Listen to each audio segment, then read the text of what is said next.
there wasn't a lot of negative plays. We're staying in the positive for the most part, but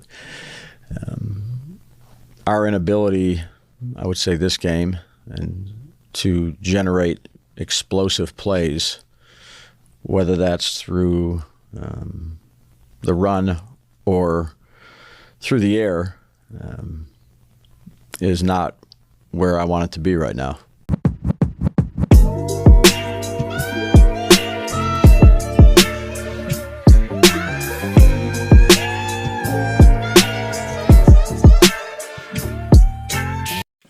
Hello and welcome to Big Dash Knows. Big Dash knows what? New York Giants football. Let's go. We got some things to talk about. A lot of things to talk about for sure. For sure. What a difference a week makes. What a difference a game makes. Last week around this time, there was a little bit of optimism coming off of a nice performance, a complete game played by the New York Giants, all three phases. And then what happens? We go home, prime time, Sunday night football. The defense has an outstanding performance against a hot offense. Pretty much held the Cincinnati Bengals to 10 points for the entire game. And the offense gave us 7 points. And since then, things have fallen apart. Going into the week, it was like, okay, Malik Nabers is hurt.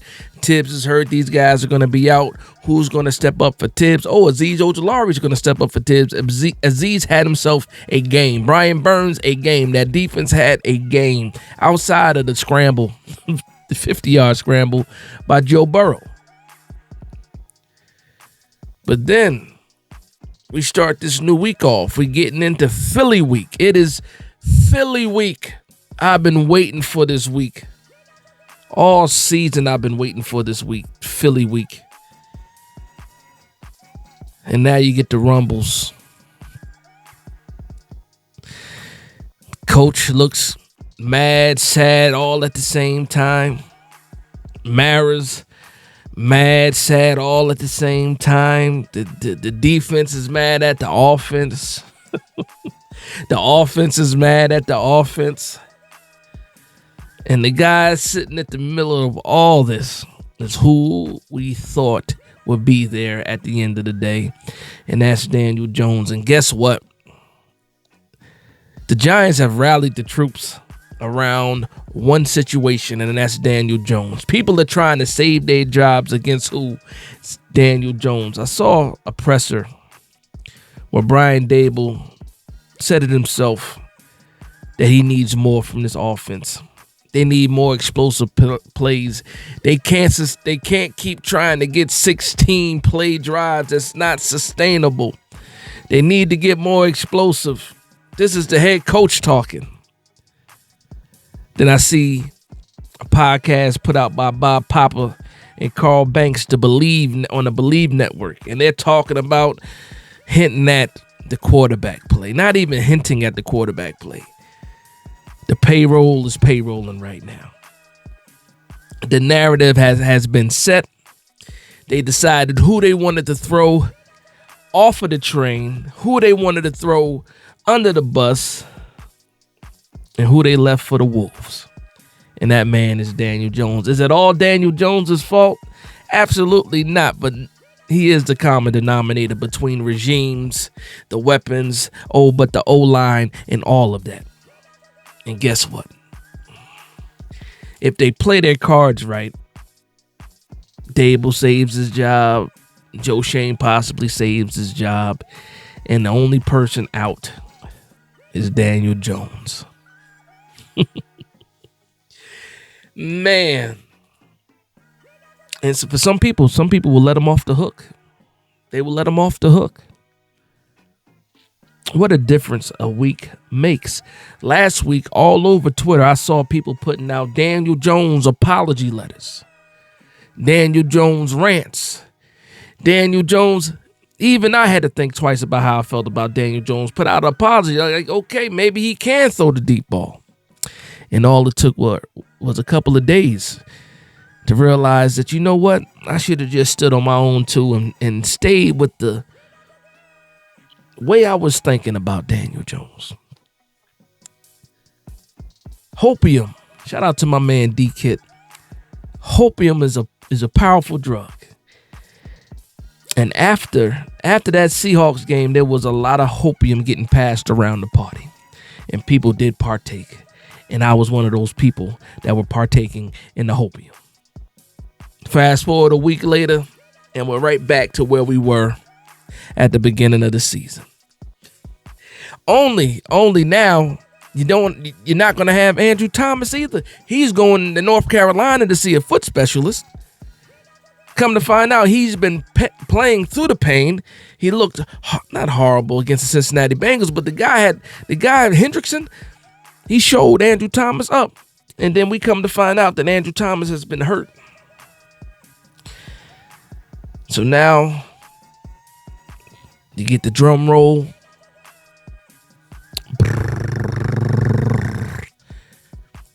Who's going to left tackle? Most likely Jermaine Illuminor. Who's going to be the right tackle? Who's going to be the right tackle? Is it going to be Evan Neal? Is it going to be Joshua Azudu? Is it going to be? It doesn't matter. It doesn't matter who it is. We're in a heap of trouble, man. And right before Philly week. I was checking myself and like, I didn't say anything. I shouldn't have any bad karma coming my way outside of me always letting you people know that I cannot stand and that I hate the Philadelphia Eagles. But guess what? Philly is coming to town. The New York Giants lose a big piece of their offense, their stud left tackle, most likely, unless a miracle happens. And Daniel Jones, as of right now, is still the starting quarterback, but with the biggest bullseye you've ever seen. And everybody now, the same people, especially when it comes to Joe Schoen, the same people that were satisfied with the quarterback room. I'm good with the quarterback room. That's what Joe Schoen said.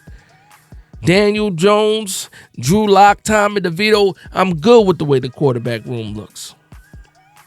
Brian Dable with the slow nod of agreement. Brandon Brown, slow nod of agreement. I think about that room on Hard Knocks, Shane's office. John Mara, Steve Tisch, slow nod of agreement. We're going to run with Daniel, right? Yeah. And now all of a sudden, he's the guy. Whether they say it out loud or not, they're alluding to what's holding back the New York Giants offense.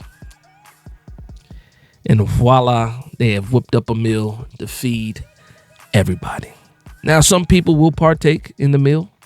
Some people be like, hey, no, don't try to sneak out the back door with your decisions. And then some people are just like, do whatever works. Do whatever works. I will say this, though. I had a question mark about Shane Bowen and his defense. That question mark is gone. If I can keep Shane Bowen here, as long as he can continue to do what he's doing, if I can keep Shane Bowen here to keep developing this defense, by any means, do that. But I don't know what's going to happen if you get rid of Brian Dable. I don't know what's going to happen if you get rid of Joe Schoen. If you hire somebody new, are they going to keep the defense intact? I don't know. But right now, even though I feel the way that I feel about the defense, in regards to wins and losses, the whole regime can go, despite how I feel. So again, I say, what a difference a week makes. What a difference a game makes. It's been crickets out there. Crickets.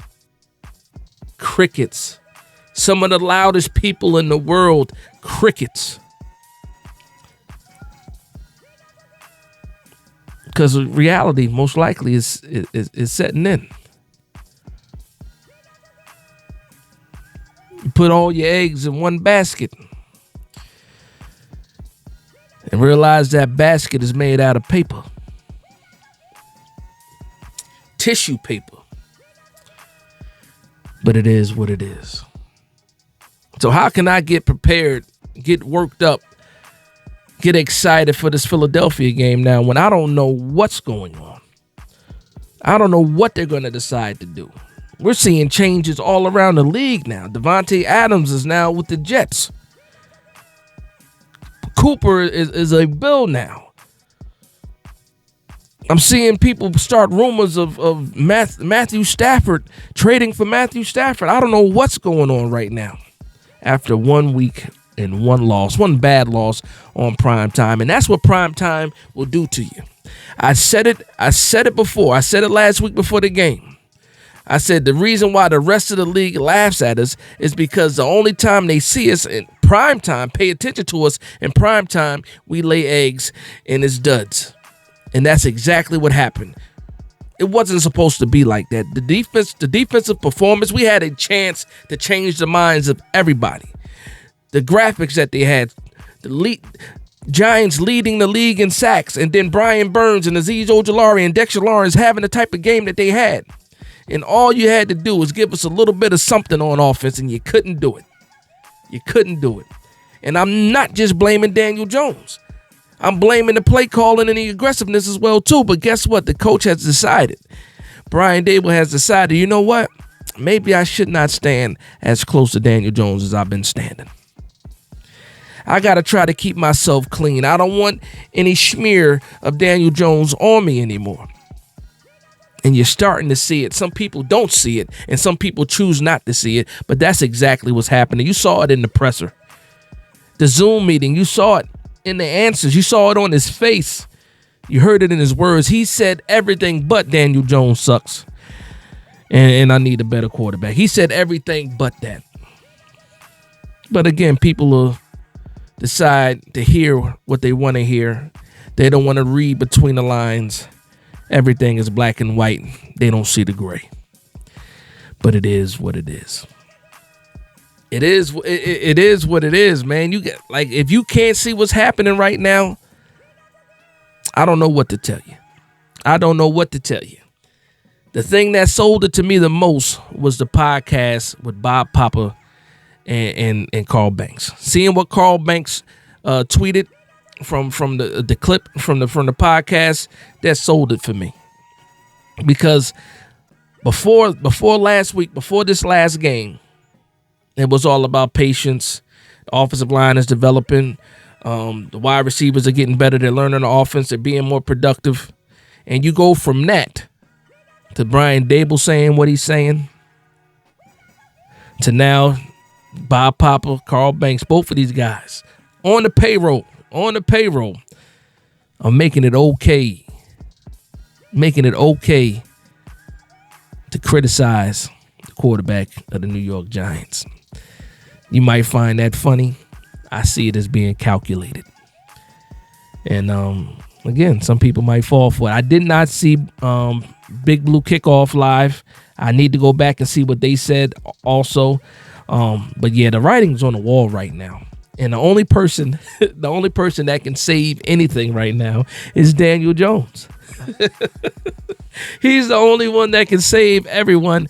And here's the thing: if you're looking for a hero to save you, are you looking at Daniel Jones to be the savior? That's a good question. And going off of the answers that I'm seeing, the video clips that I'm seeing and the podcasts that I'm listening to, I don't think they're leaning on Daniel Jones anymore. You can't ask for Drew Lock. You probably can't ask for Tommy DeVito. The only way that thing happens is if Daniel Jones, the Philadelphia Eagles game absolutely looks horrible and ends up getting benched, and then who knows what's going to happen next week. But the crazy thing is, after all of this, I think Philadelphia is bad enough to be beaten by the New York Giants. I just do. I don't understand why. I just do. But we'll see what happens. We will see what happens. But I just needed to get this off of my chest. I needed to vibe with y'all for a minute before we officially get into, Philly week, even though I think it starts now already. But there's just a lot of things going on with the New York Giants right now. And I just had to say my piece, man. I had to say my piece. Let me know what you guys think in the comments down below. Do you see the plan coming out? Do you see where I'm coming from? And I could be dead wrong. And I might be dead wrong. But I just have a certain feeling about this, man. And again, when I saw what Brian Dable said out in the open in the Zoom call or the Zoom meeting, press or whatever you want to call it, and then when I saw the podcast with Bob Poplar and Carl Banks, that's what pretty much sold it for me. But again, I'm just a guy on YouTube talking my mind about the team that I love the most, the New York Giants. So with that being said, I want to thank everybody for vibing with me. Please like, comment, and subscribe. And from one Giants fan to another, this is Big Dash Knows, Big Blue Nation. Let's go.